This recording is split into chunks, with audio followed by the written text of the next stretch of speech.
Buenas tardes a todos, buenas tardes al profesor Ringo Bot. El día de hoy queremos en primer lugar agradecer su gentil participación con nosotros ante la invitación que le hicimos llegar para poder conversar un poco sobre la temática del criminal compliance en Perú, en Alemania, y sobre la responsabilidad penal de las personas jurídicas. Para ello y para conocer un poco más quién es el profesor Ringo Bot, nuestro compañero Luis Armendáriz nos explicará cuáles han sido sus estudios en Alemania y respecto a su trabajo que actualmente viene llevando a cabo. Buenas tardes, estimados. En primer lugar, reiterar el agradecimiento al profesor Ingo Bot por haber aceptado nuestra invitación de parte del taller Dogmática Penal. Un breve resumen del historial académico del profesor. El profesor Ingo Bot ha estudiado en la Universidad de Passau, ha realizado estudios en la Universidad de Friburgo, ambos en Alemania. Así también ha contado con algunas estancias de investigación en Sevilla y en Montevideo.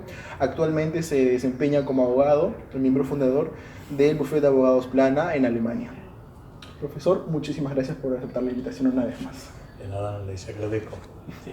A ver, profesor, como una primera pregunta y para empezar esta pequeña conversatorio que vamos a tener el día de hoy, quisiéramos saber qué debemos comprender por el criminal compliance. Listo.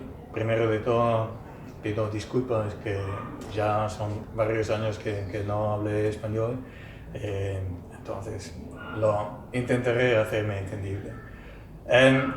Criminal compliance significa intentar evitar riesgos, significa intentar comportarse bien de una empresa, significa implementar sistemas que permiten a la empresa evitar los riesgos que hay, los riesgos legales, y poder establecer una identidad de un comportamiento legal a todos los empleados y para la identidad de la empresa misma.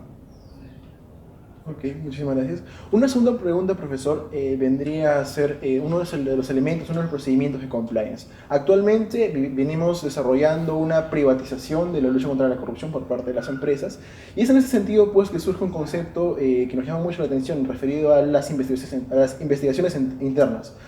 ¿Cuál es el rol fundamental de las investigaciones internas dentro de la empresa y qué deberíamos entender por estas investigaciones internas?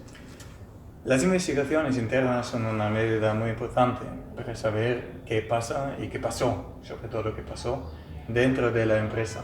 Es una manera de poder conocer qué sucedió y cómo se había vivido lo de compliance, cómo se ha vivido lo del legal en la empresa misma. Entra, por ejemplo, la empresa al bufete y nos preguntan de chequear o sin investigaciones pendientes o con investigaciones pendientes si haya problemas legales. Si, por ejemplo, de una parte de distribución internacional hay un problema de corrupción o si investigaciones ya están pendientes, si la fiscalía va a encontrar algo particular, si van a encontrar problemas. Eso es súper importante saberlo de antemano porque así es posible ya moverse a la fiscalía para ayudarles, para indicarles, bueno, mira, acá sí nosotros encontramos un problema, entonces ustedes no tienen que ver mucho más. Ese deber de Internal Investigations bueno, no es una obligación, sino es el interés propio de la empresa de hacerlo y de establecer una cultura de colaboración por parte de la gente, de los empleados que trabaja en la empresa, y eso se hace normalmente por parte de un bufete exterior, como nosotros lo hacemos, porque se necesita un impulso para que se abra la gente, no solamente al empleador, sino a una empresa especialistas que saben qué cuestiones hay que poner.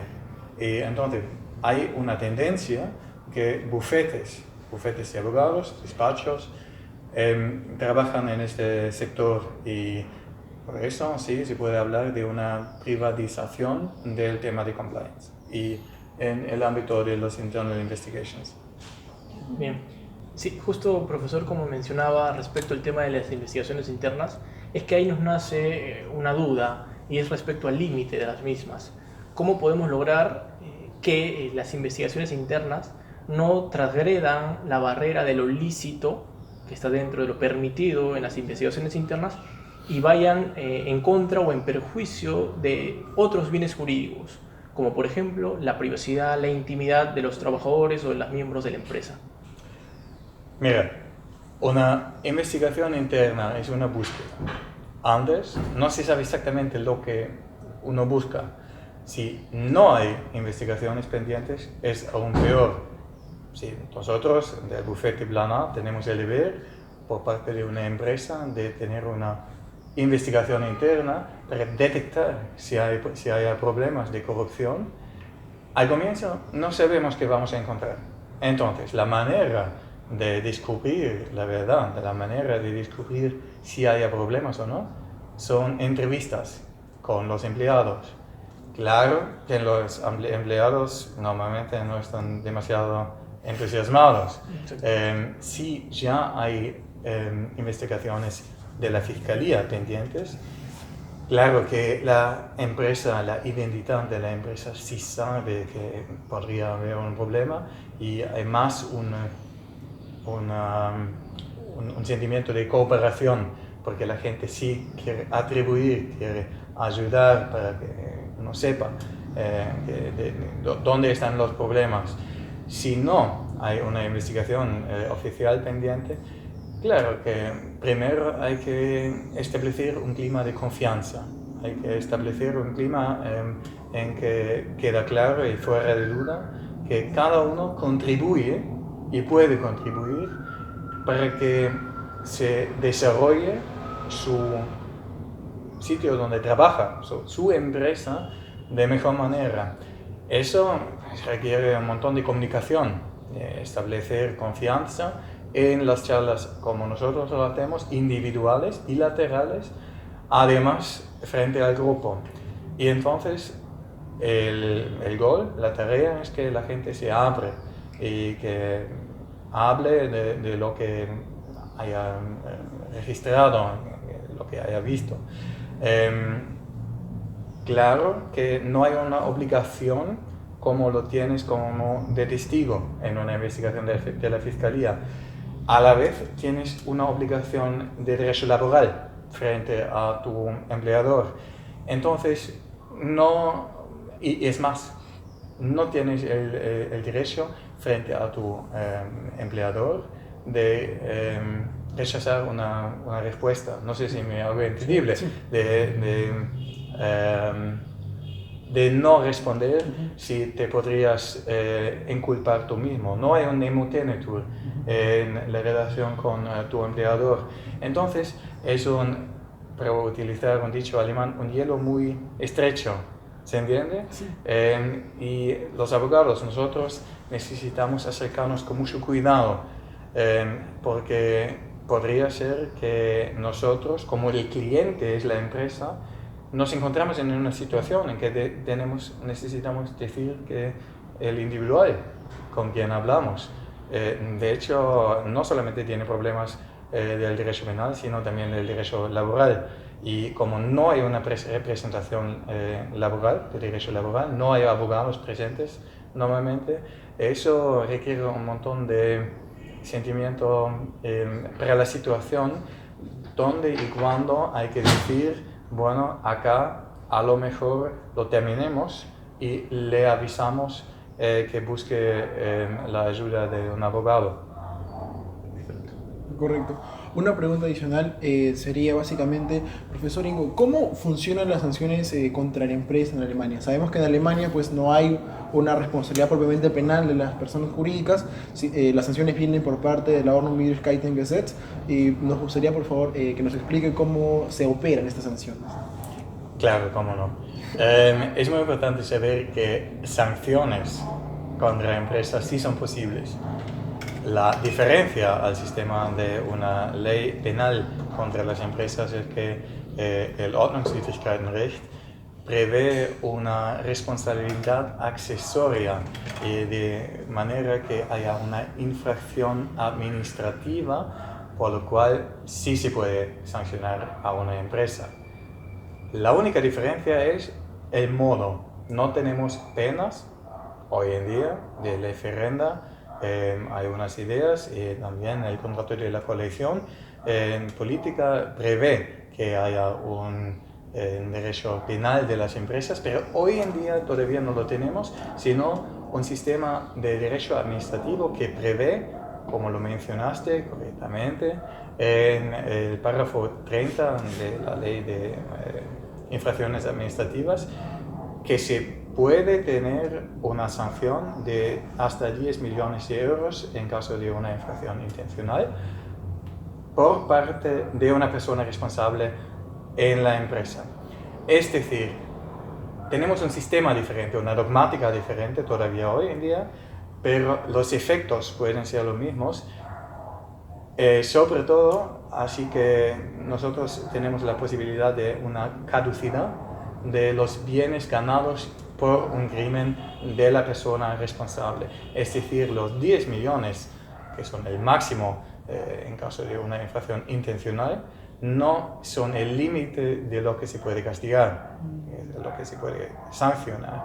Con la caducidad, eso puede aumentar muchísimo. Por ejemplo, Siemens, una empresa alemana, recibió hace unos años una multa de más de 200 millones de euros. Es decir, tenemos todavía un sistema diferente a los países como el Perú, que trabaja con un sistema de derecho penal de la empresa, pero los efectos, si lo vemos desde el resultado, los efectos pueden ser los mismos, ya hoy en día. Sí, y ante eso, y en la misma línea, profesor, ¿cuál sería su postura o su opinión respecto a esta responsabilidad penal que existe en muchos países, como en Perú, de las personas jurídicas y sobre todo eso, ¿no? Bueno, yo personalmente creo que no solamente es una moda, no solamente es una tendencia de establecer sistemas del derecho penal de la empresa, sino que es una necesidad para poder entender en lo internacional con transparencia qué pasa en los países y además para poder proteger a las empresas, porque en el sistema de lo penal sí hay protección para las empresas como tienen los derechos de un inculpado. Hoy en día no lo tienen. Y me preguntaste sobre las internal investigations. Hoy en día se puede asegurar los resultados de los internal investigations. Si hay un internal investigation por parte de un bufete externo, como por ejemplo lo que hacemos nosotros con el bufete Plan-A, la Fiscalía tendría el derecho de asegurarse los resultados, no solamente de manera física, sino además por asegurarse los emails. Si hay un derecho de inculpado, si hay una investigación penal pendiente, no solamente de Ordnungswidrigkeitenrecht, es decir, de lo administrativo, eso traerá más derechos aún para la empresa. Y es más, hay más transparencia por fin. Y el sistema, bueno, los argumentos viejos, que no haya culpabilidad por parte de una empresa, creo que hoy en día eso, bueno, todavía se puede argumentar así, con una dogmática bastante fuerte, pero no es la realidad en que vivimos, sobre todo empresas transnacionales que sí tienen una identidad. A lo mejor no una dignidad como lo tiene un humano, sino una identidad que se puede sí grabar. Para finalizar esta magnífica entrevista, realizaré una última pregunta que va dirigida a ¿cuál es el papel del criminal compliance dentro de la imputación de la empresa? Quiere decir, el hecho que una empresa tenga un efectivo criminal compliance, un buen criminal compliance, hace que la empresa pueda disminuir su pena solamente o podría incluso llegar a eximir de pena a esta empresa. Sí, en Alemania no tenemos un sistema de criminal compliance escrito, no tenemos previsiones que hay que hacer por parte de criminal compliance, pero en mayo de 2017 había una sentencia por parte del Tribunal Supremo de lo Penal que si hay un sistema de criminal compliance, eso puede reducir la responsabilidad, además de lo administrativo, así que sí vale la pena tener un sistema de compliance y aún si se puede separar la infracción por una parte de lo personal, que habrá hecho el gerente, el manager de una empresa, y por otra parte de la empresa que no tiene nada que ver con lo que ha hecho el individual.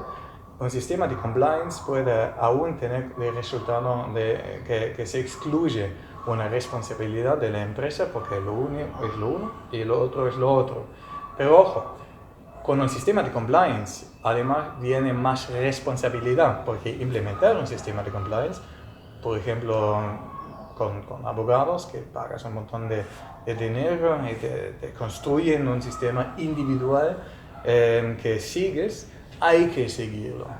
Es decir, si estableces un sistema de criminal compliance, hay que cumplir. Si no se hace, los resultados pueden ser aún peores para el gerente y la empresa. Es decir, eso puede ser un paso en que te rompes la pierna, si me hago entendible. Es decir, si tienes un sistema de compliance y la empresa había cumplido con el sistema de compliance, y se puede decir que las faltas cometidas solamente son parte de lo individual, está bien, eso sí ayuda a excluir una responsabilidad o por lo menos disminuir una responsabilidad por parte de la empresa. A la vez, el otro lado de la moneda es que sí hay un sistema de compliance y había una infracción y podría o debería haber sido evitado.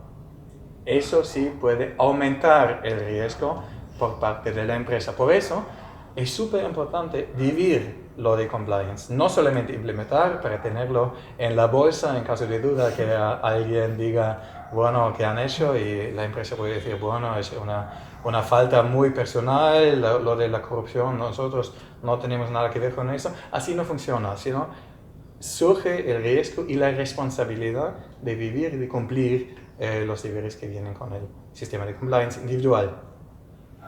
Bueno, eso sería todo por esta pequeña entrevista que nos ha podido brindar profesor Ingobot, agradeciéndole de antemano de parte del taller de dogmática penal, y esperamos pues que más adelante pueda surgirse quizá en alguna otra oportunidad otra pequeña conversación como la de hoy, que ha sido tan agradable y tan enriquecedora para todos los estudiantes de Derecho Penal que tanto nos gusta esta materia, y espero que también haya sido agradable para usted, profesor. Sí, como Sí, muchísimas gracias a todos. Muchas gracias.